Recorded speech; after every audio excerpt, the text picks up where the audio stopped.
off your suit.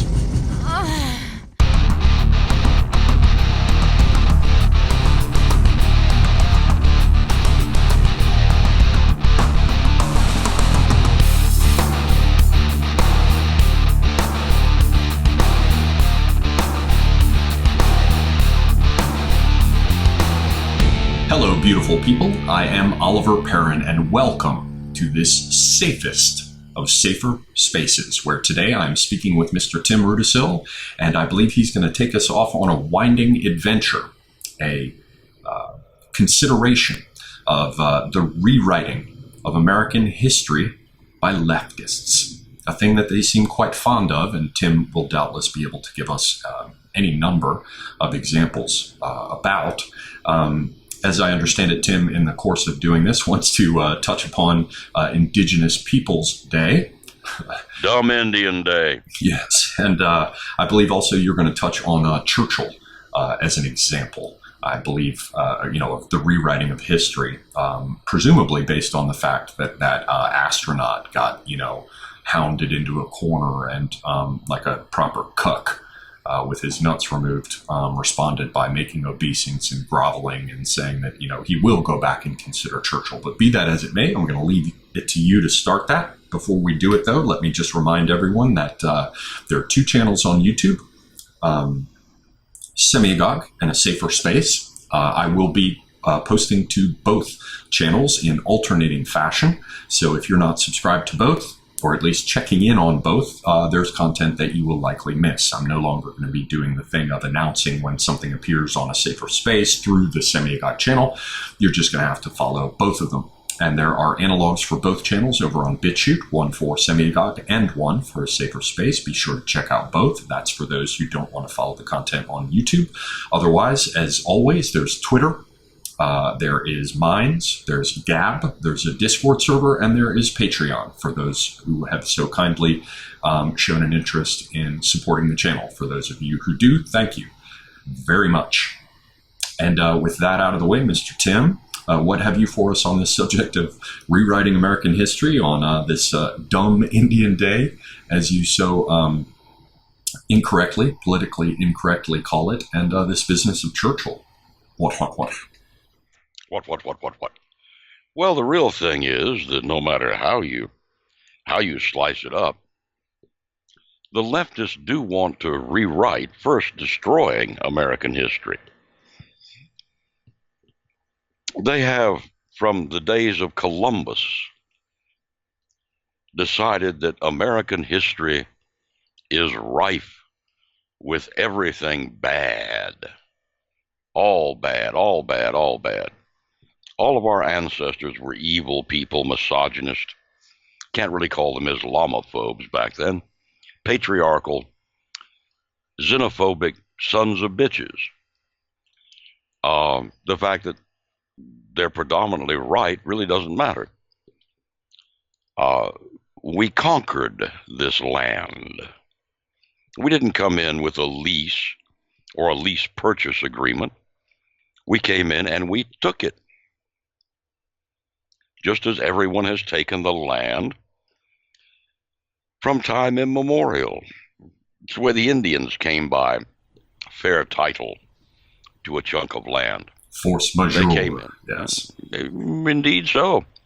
They came in and Colcock, the son of a bitch, had had it before. Took his cute broads and kept them and killed his ass. Well, that's life in the big shitty. Right, the Sioux drive out the Cheyenne, or the Indian groups from Native American groups from further south roll up and eat the people who live in Chaco Canyon, forcing people up into the walls of cliffs to build their pueblos. That's just how it works. Well, you're also talking about the Iroquois and the various cannibal systems within the Iroquois. You're talking about everybody, including that most maligned of groups, the Cherokee.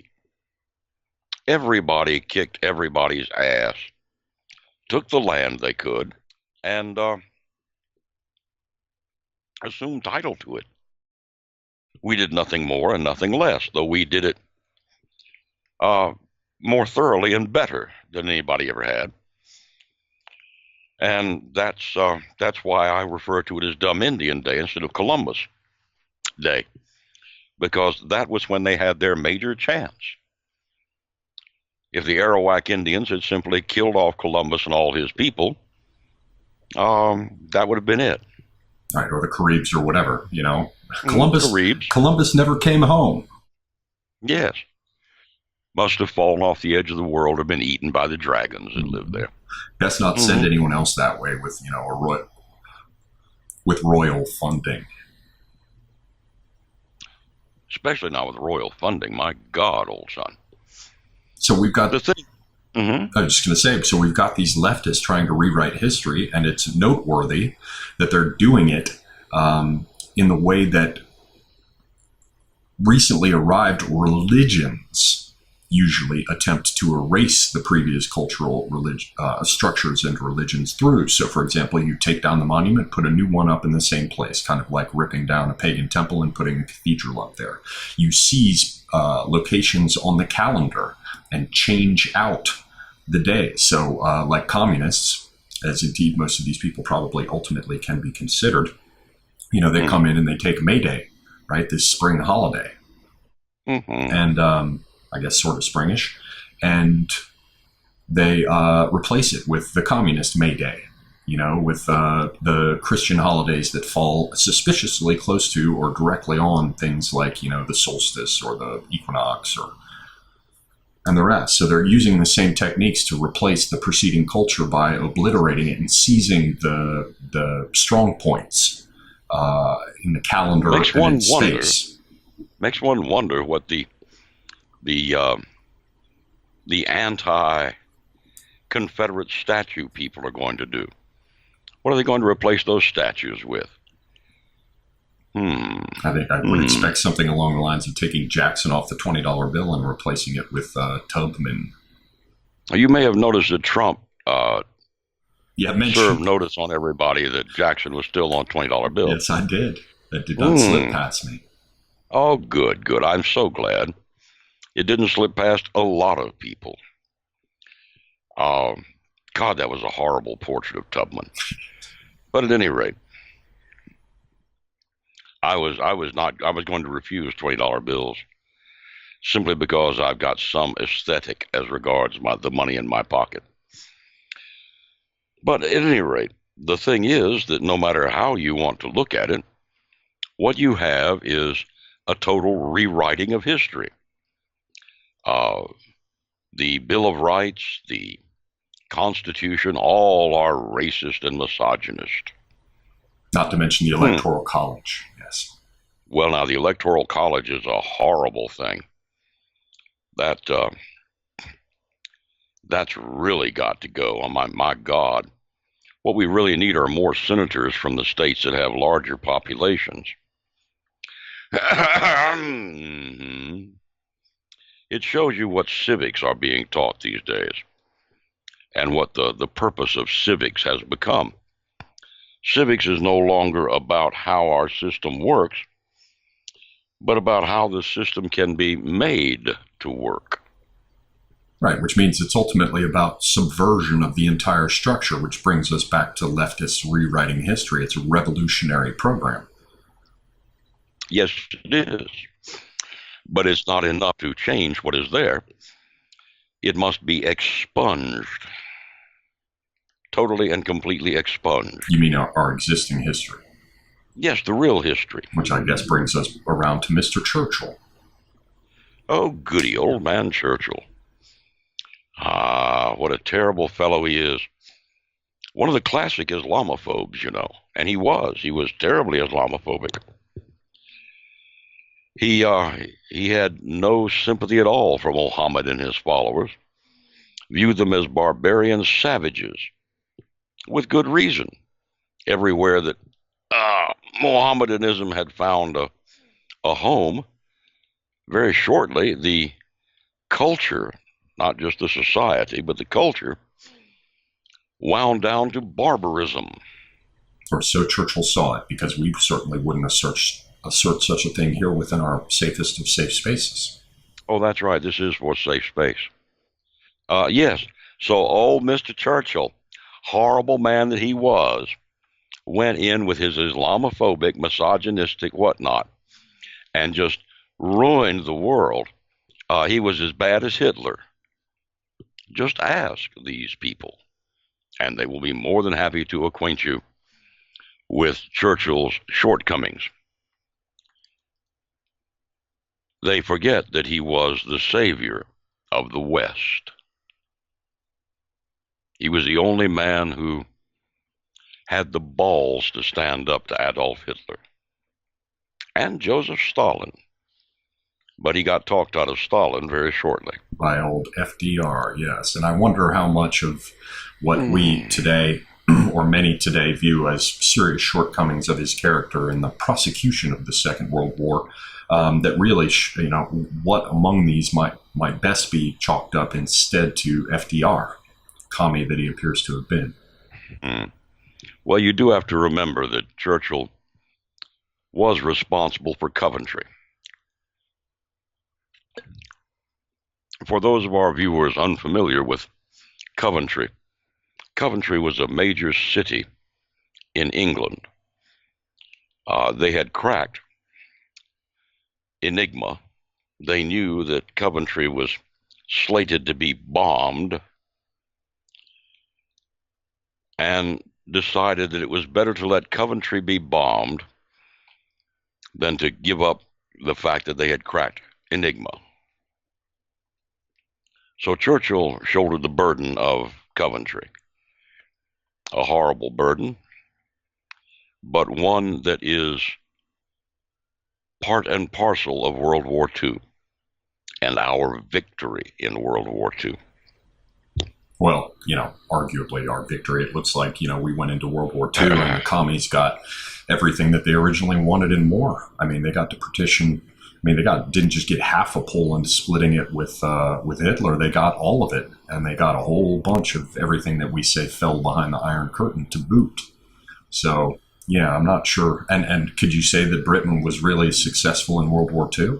I mean, we're taking it far afield, but Lend-Lease crippled them. Their economy never recovered. We took over their sea bases abroad. We took over their role as the Navy policemen of the world. I mean, the UK never recovered. And Europe got half dominated by communists. Yes, it did, didn't it? So, I mean, how can we say that we won? And they threw Churchill out immediately after World War II. Yes. This in no wise detracts from his being the savior of the West. If it hadn't been for Churchill, the Nazis would have taken over all of Europe. All of it. They would have sat back and played games until we decided to interact with them through Russia. And we were interacting with them through Russia for quite a while. Churchill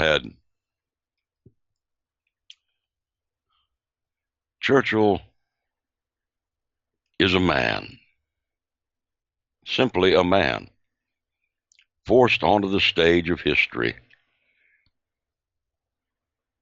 And to be honest with you, unfairly criticized for everything that went wrong. Everything. There was little he could do. He was over here begging for Lend-Lease, actually begging and touring the country on his hands and knees, basically, trying to get people to understand that Adolf Hitler meant us no good. This is the same time we had the German-American Bund in 4th of July parades. The German-American Bund was like the American Nazi Party. Yeah, and a lot of people don't know that the U.S., the idea of a U.S. special relationship with Britain is very much a recent concoction. We didn't want to get involved in World War I. And arguably, people like Aleister Crowley, according to some, historians of espionage, were involved in getting us dragged into that war through, things like arranging for the Lusitania disaster to occur. You know, My goodness. The Brits were viewed. Not Aleister Crowley. My God. Yes, special agent. You can't mean it. 6666. Not in the safest of safer spaces. Yes, well. So, but my point there is mainly that we've concocted recently this idea of our special relationship with the UK, the United States, you know, all the way to your example of the German-American Bond, you know, union. We have viewed, understandably, the UK with great suspicion. We remember in the War of 1812 when they burned down the White House. You know, they're the damn redcoats that we didn't want anything to do with. And a considerable amount of manipulation and games had to be played to get the US to feel as though we're the special allies of the UK, which is what has emerged again in history. But now, back to this idea of the rewriting of American history by leftists. We've seen it with statues. We've seen it with holidays. We've seen it with historical figures.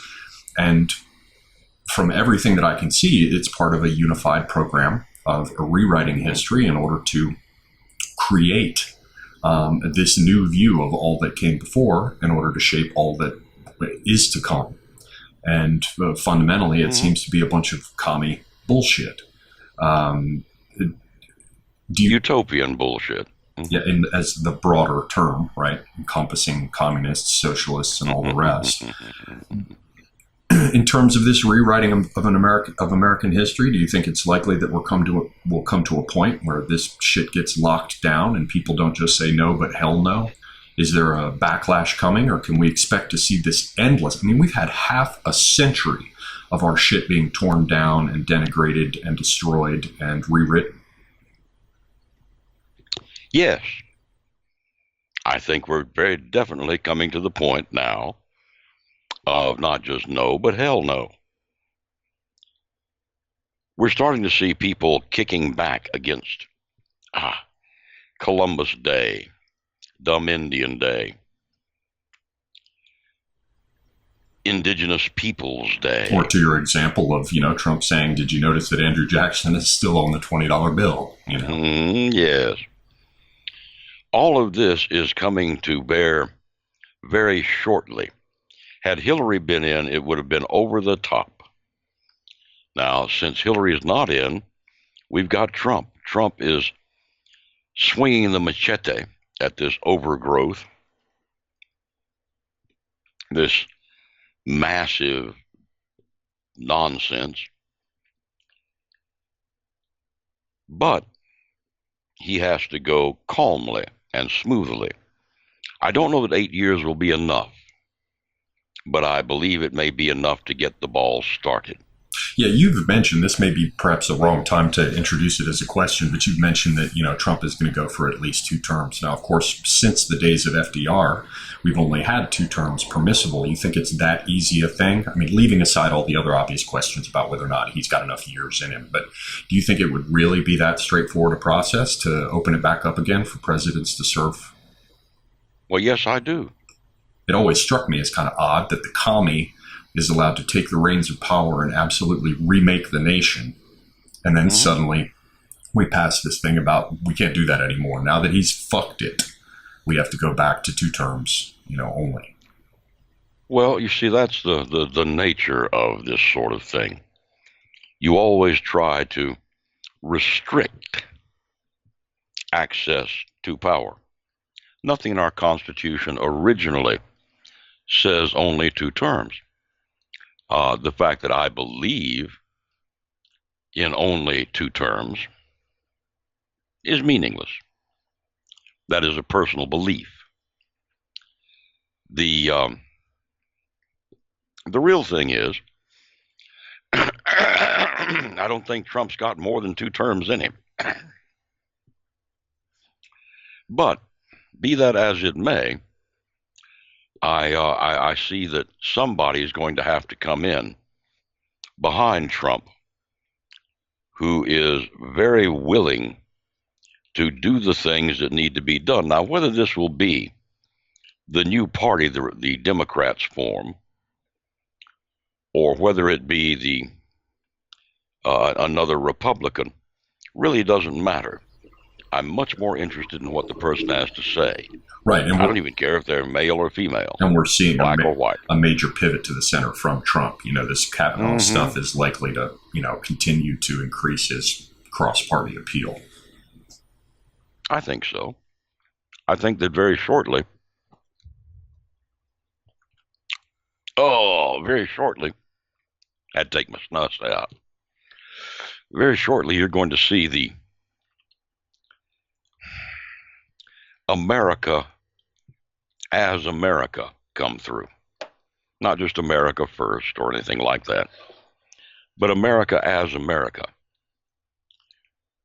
I think you're going to see that very shortly Columbus is going to make a comeback. I think you're going to see that very shortly the Civil War, there we go, will be reconsidered in a more mature way. Much more. Because what these people have forgotten is not that those statues celebrate the Confederate States of America and Confederates themselves, but celebrate the thing that Americans had an opinion on something and were willing to fight for it. And that we came together again as one nation, undivided, indivisible, with liberty and justice for all. Yes, but you see, the thing is that Americans came together again after such a bloody war. We lost more people in that war than in all our other wars combined. We lost more Americans on the North and the South. Now, I'm sorry, but nobody's going to convince me that war was fought for slavery. It was not. And I think that very shortly we're going to see a number of people who have decided to take a look at that war. Bringing us back to this notion that there is a limit to the amount of rewriting of American history by leftists that this nation is perhaps willing to tolerate. There's a limit to the amount of bullshit we're willing to accept. You have to remember that most of the propaganda that's been put forth in this assault by academia has been in the prep schools, in the urban schools, and in the colleges. Yeah, the bubble universities. That leaves a vast mass of schools that has not been put forth in. And there are a lot of people who know what happened in that war, who know what has happened in these other wars, and in the rewriting of American history. People are going, wait a minute, that didn't happen that way. And because of Trump, they're now empowered to say, wait a minute, that didn't happen that way. Which leads me to believe that very shortly, we're going to see America take back its history. Not completely, but very shortly. The appointment of Judge Kavanaugh has pretty much tipped the scales. Yes, and all we have now is for Ruth Bader Ginsburg, who continues to appear looking like she was dressed by someone who robbed a Salvation Army, wearing wool gloves and October inside, hunched over asleep and talking about how she gets drunk before major events where they're required to appear. She just can't last much longer. At which point, I agree.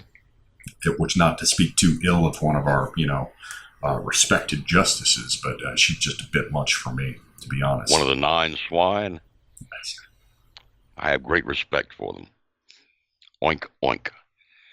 The major difference there is that this will be probably that Roman Catholic girl